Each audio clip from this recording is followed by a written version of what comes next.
Título sobre as teorias sexuais das crianças. O material que serve de base a esta síntese procede de várias fontes. Em primeiro lugar, da observação direta do que as crianças dizem e fazem. Em segundo, do que os neuróticos adultos conscientemente lembram de sua infância e relatam durante o tratamento psicanalítico. E, em terceiro lugar, das traduções e conclusões e das lembranças inconscientes, traduzidas em material consciente, que resultam da psicanálise de neuróticos.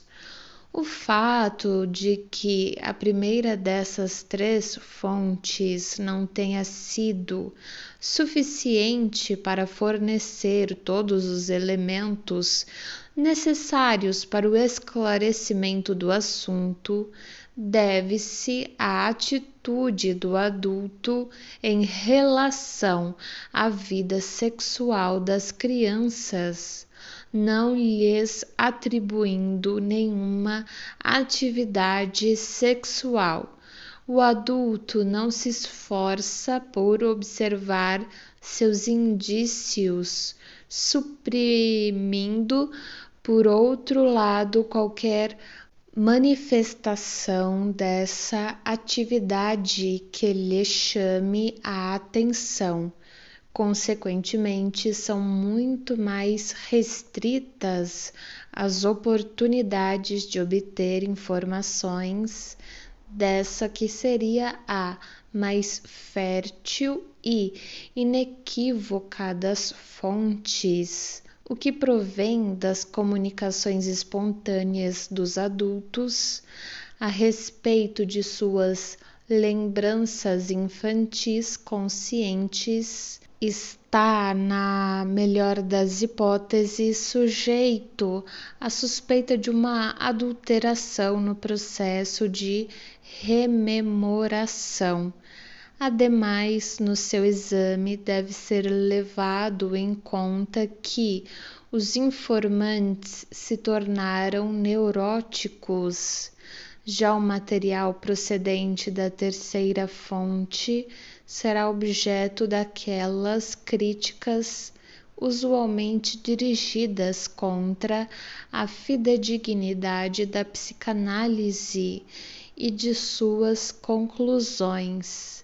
Não me é possível tentar aqui justificá-la e posso apenas assegurar que os que conhecem e praticam a técnica psicanalítica adquirem uma ampla confiança em suas descobertas. Não garanto ter alcançado resultados perfeitos, mas asseguro que empreguei o máximo cuidado para chegar a eles. Uma questão difícil é determinar até que ponto se deve supor que as observações aqui relatadas a respeito de algumas crianças seja verdade para todas as crianças. As pressões da educação e a variável intensidade do instinto sexual certamente permitem grandes variações individuais no comportamento sexual das crianças e, sobretudo, influenciam a época do aparecimento do interesse sexual da criança.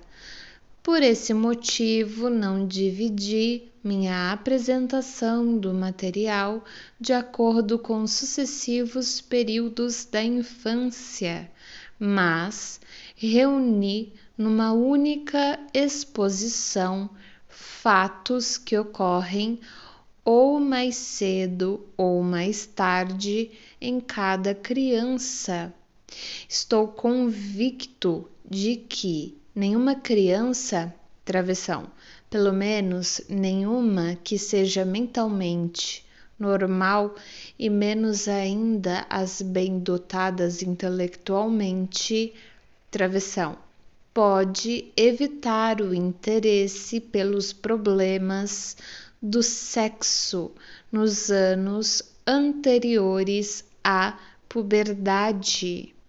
Não dou valor à objeção de que os neuróticos constituem uma classe especial, marcada por uma disposição inata, degenerada, e de cuja vida infantil não podemos tirar qualquer conclusão sobre a infância de outras pessoas. Os neuróticos são muito semelhantes aos demais homens, não se diferenciam acentuadamente das pessoas normais, e na infância não é fácil distingui-los dos que permanecerão sadios em sua vida posterior.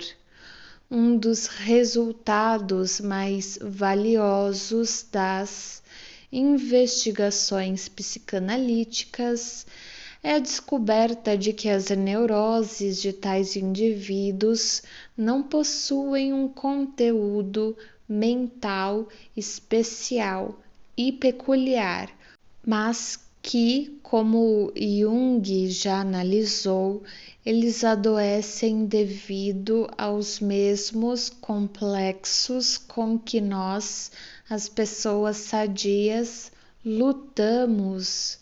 A única diferença é que as sadias sabem superar esses complexos sem sofrer danos graves e visíveis na vida prática, enquanto nos casos nervosos a supressão dos complexos só obtém êxito à custa de dispendiosas formações substitutivas, isto é, do ponto de vista prático, trata-se de um fracasso na infância. As pessoas neuróticas e as normais estão naturalmente muito mais próximas do que posteriormente, e assim não considero um erro de metodologia utilizar as comunicações dos neuróticos a respeito de sua infância, para delas inferir por analogia conclusões sobre a vida infantil normal.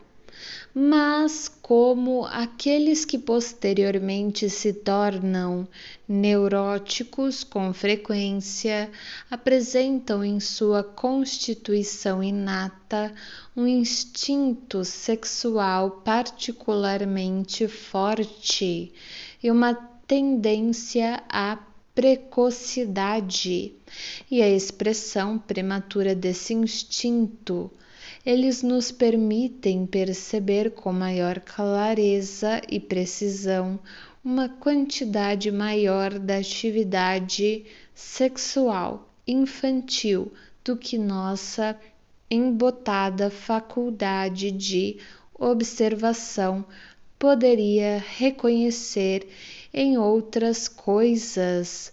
No entanto, certamente só poderemos avaliar de forma correta essas comunicações de adultos neuróticos quando, seguindo o exemplo de Havelock Ellis, consideramos proveitoso recolher as lembranças infantis também de adultos saudáveis.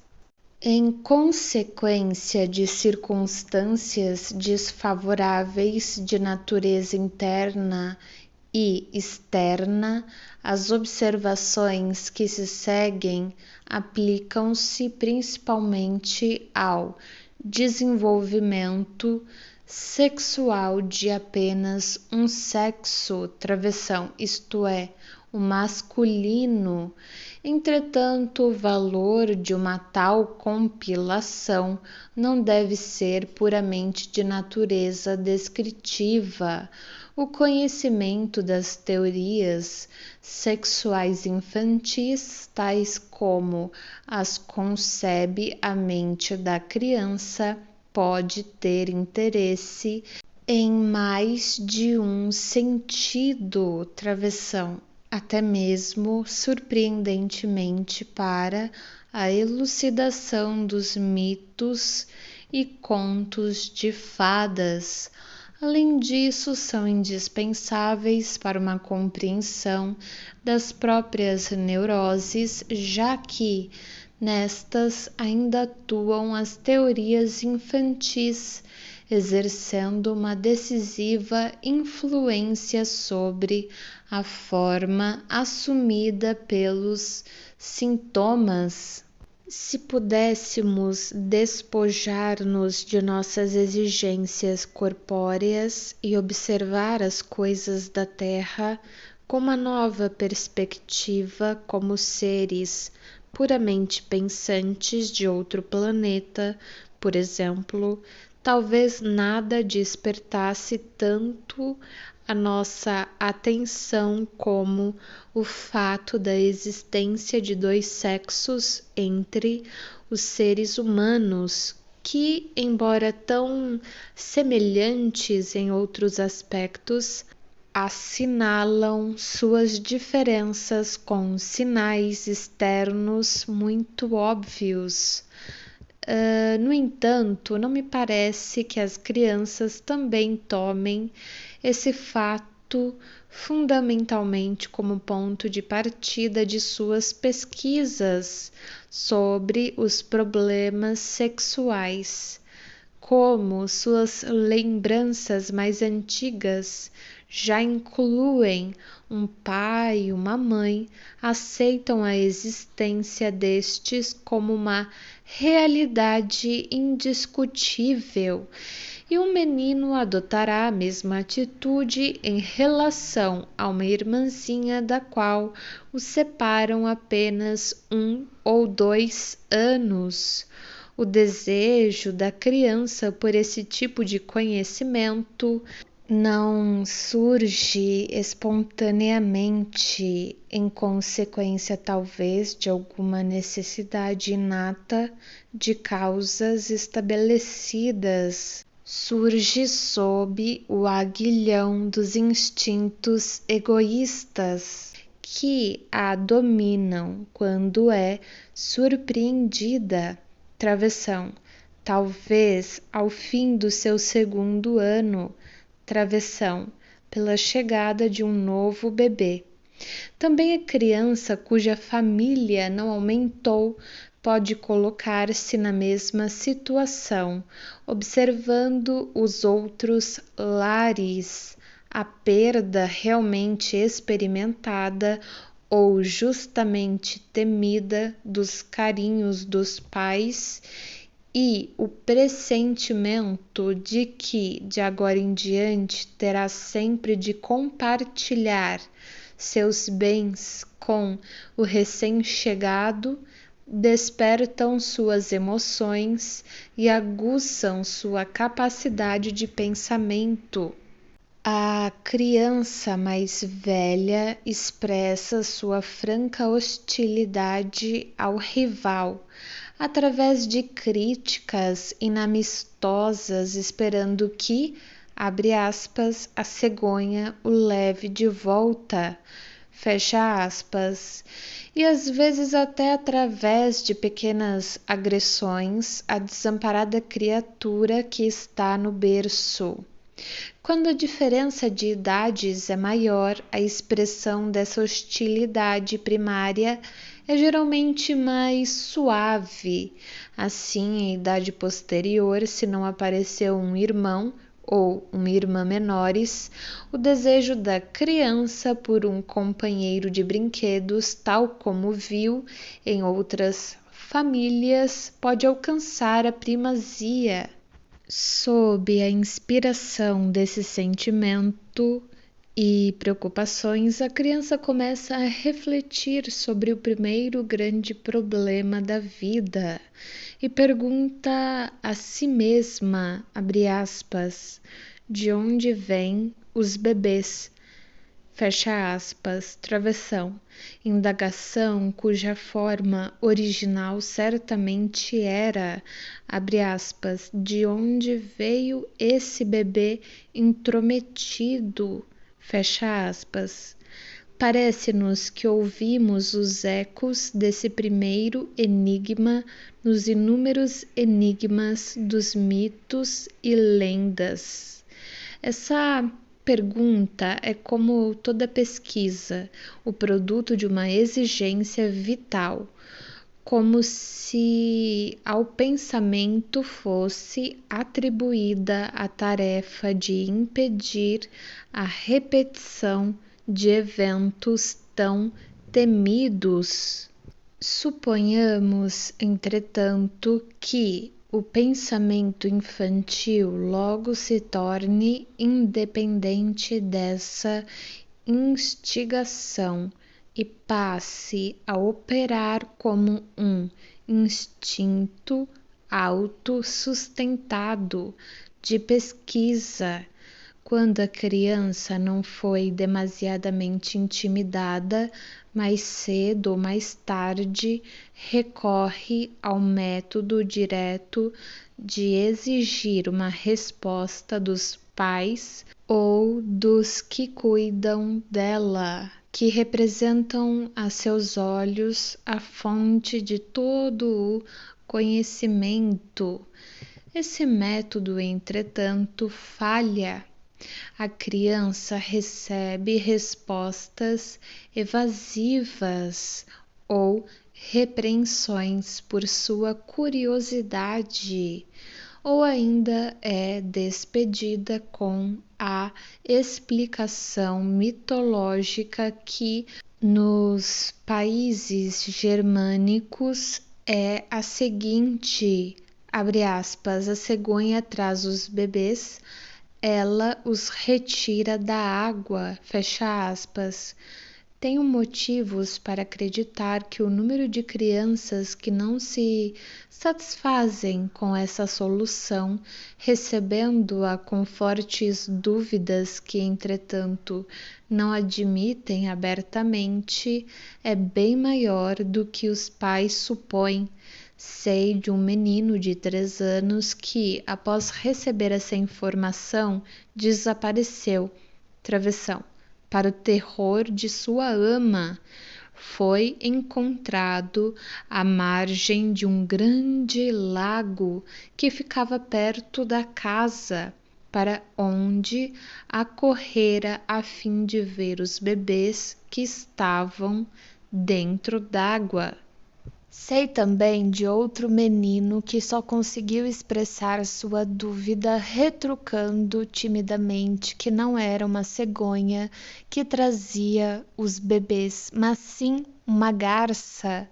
De um grande número de informações que reuni, deduzi que as crianças se recusam a crer na teoria da cegonha e que, a partir dessa primeira decepção, começam a desconfiar dos adultos e a suspeitar que estes lhes escondem algo proibido, passando como resultado a manter em segredo suas investigações posteriores. Com isso, entretanto, a criança experimenta o seu primeiro conflito psíquico, pois certas concepções pelas quais sente uma preferência instintual não são consideradas corretas pelos adultos e contrapõem-se a outras defendidas pela autoridade dos mais velhos, as quais, entretanto, não lhe parecem aceitáveis. Esse conflito psíquico logo pode transformar-se numa dissociação psíquica, o conjunto de concepções consideradas boas, mas que resultam numa cessação da reflexão, torna-se o conjunto das concepções dominantes e conscientes, enquanto o outro conjunto a favor do qual o trabalho de investigação infantil coligiu novas provas, as quais, entretanto, não devem ser consideradas, tornando-se o conjunto das opiniões reprimidas e inconscientes. Está assim formado o complexo nuclear de uma neurose. Recentemente, a análise de um menino de 5 anos, feita pelo pai e a mim confiada para publicação, forneceu-me a confirmação irrefutável da correção de uma concepção que há muito inferi da psicanálise de adultos. Sei agora que as alterações sofridas pela mãe no decurso da gravidez não escapam aos olhos aguçados da criança e que esta é perfeitamente capaz de logo estabelecer uma relação entre o aumento de volume materno e o aparecimento do bebê. No caso que citei acima, o menino tinha 3 anos e meio quando nasceu a irmã e 4 anos e 9 meses quando revelou o seu conhecimento por meio de claras alusões. Essa descoberta precoce, entretanto, é sempre conservada em segredo e mais tarde reprimida e esquecida de acordo com as posteriores vicissitudes das pesquisas sexuais da criança. A fábula da cegonha, portanto, não é uma das teorias sexuais da criança. Sua descrença nela é, ao contrário, fortalecida pela observação dos animais, que tão pouco dissimulam sua vida sexual e aos quais ela se sente tão intimamente ligada. Com o conhecimento de que os bebês crescem no interior do corpo da mãe, conhecimento a que chegou por si só, a criança estaria no caminho certo para solucionar o primeiro problema a que aplica suas energias mentais. No entanto, seu progresso é inibido pela ignorância que não pode ser confirmada e pelas falsas teorias que lhe são impostas por sua própria sexualidade. Essas teorias sexuais falsas que agora examinei possuem uma característica muito curiosa. Embora cometam equívocos grotescos, cada uma delas contém um fragmento da verdade, no que se assemelham às tentativas dos adultos que consideramos geniais para decifrar os problemas do universo, que são tão complexos para a compreensão humana. A parte dessas teorias que é correta e atinge o alvo provém dos componentes do instinto sexual, que já atuam no organismo infantil. Não surge de um ato mental arbitrário ou de impressões casuais, mas das necessidades da constituição psicossexual da criança, motivo pelo qual podemos falar de teorias sexuais infantis típicas e pelo qual encontramos as mesmas crenças errôneas em todas as crianças e cuja vida sexual temos acesso. A primeira dessas teorias deriva do desconhecimento das diferenças entre os sexos a que me referi no início deste artigo, como uma característica infantil. Consiste em atribuir a todos, inclusive às mulheres, a posse de um pênis, tal como o menino sabe a partir de seu próprio corpo. É justamente na constituição sexual que devemos encarar como normal que já na infância o pênis é a principal zona erógena e o mais importante objeto sexual autoerótico. O alto valor que o menino lhe concede reflete-se naturalmente em sua incapacidade de imaginar uma pessoa semelhante a ele, que seja desprovida desse constituinte essencial. As palavras de um menino pequeno, quando vê os genitais de sua irmãzinha, demonstram que o seu preconceito já é suficientemente forte para falsear uma percepção. Ele não se refere à ausência do pênis, mas comenta, invariavelmente com intenção consoladora, abre aspas, o dela ainda é muito pequeno, mas vai aumentar quando ela crescer. Fecha aspas. A ideia de uma mulher com pênis retorna mais tarde nos sonhos dos adultos. O indivíduo que sonha num estado de excitação sexual noturna subjuga a mulher, despoja-a de suas vestes, mas quando vai realizar o coito, vê no lugar dos genitais femininos um pênis bem desenvolvido e põe fim ao sonho e à excitação. Os numerosos hermafroditas da antiguidade clássica reproduzem fielmente essa ideia generalizada na infância. Embora tais imagens não repugnem a maioria das pessoas normais, os exemplos reais de hermafroditismo que ocorrem na natureza despertam sempre o maior asco. Se um indivíduo na infância fixa essa ideia da mulher com um pênis, tornar-se-á resistindo a todas as influências dos anos posteriores, incapaz de prescindir de um pênis no seu objeto sexual, e embora em outros aspectos tenha uma vida sexual normal, está fadado a tornar-se um homossexual, indo procurar seu objeto sexual entre os homens que, devido a características físicas e mentais, lembram a mulher.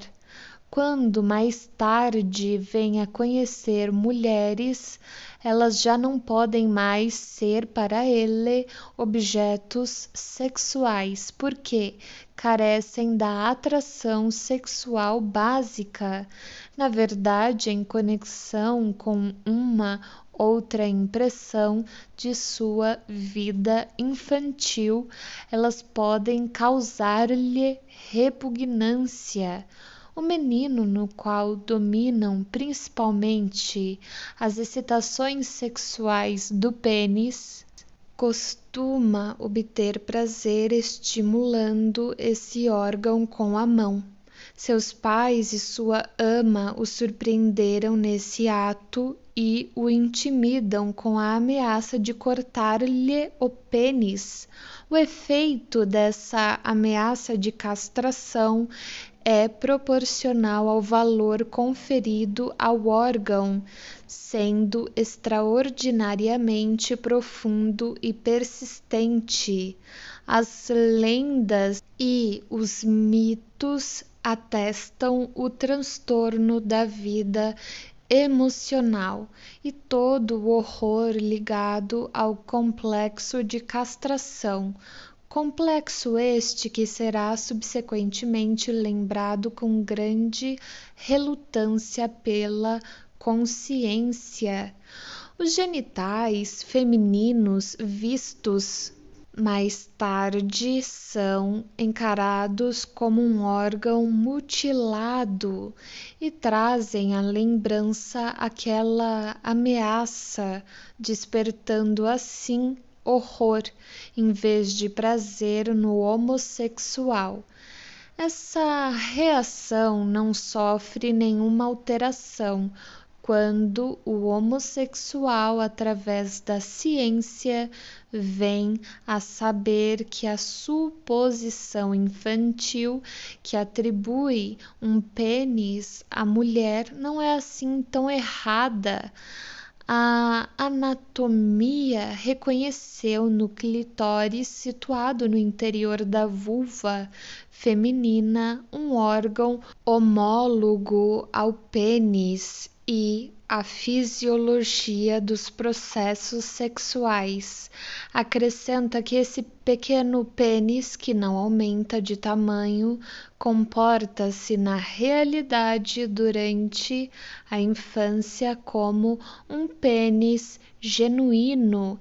Travessão torna-se a sede de excitações que fazem com que ele seja tocado, e a sua excitabilidade confere à atividade sexual da menina um caráter masculino, sendo necessária uma vaga de repressão nos anos da puberdade para que desapareça essa sexualidade masculina e surja a mulher. Como a função sexual de muitas mulheres apresenta-se reduzida, seja por seu obstinado apego a essa excitabilidade do clitóris, de modo a permanecerem anestesiadas durante o coito, seja por uma repressão tão excessiva que seu funcionamento é, em parte, substituído por formações compensatórias histéricas, travessão. Tudo isso parece mostrar que existe uma dose de verdade na teoria sexual infantil de que as mulheres possuem, como os homens, um pênis. Observa-se com facilidade que as meninas compartilham plenamente a opinião que seus irmãos têm do pênis. Elas desenvolvem um vivo interesse por essa parte do corpo masculino, interesse que é logo seguido pela inveja. As meninas julgam-se prejudicadas e tentam urinar na postura que é possível para os meninos, porque possuem um pênis grande, e quando uma delas declara que preferiria ser um menino, já sabemos qual a deficiência que desejaria sanar.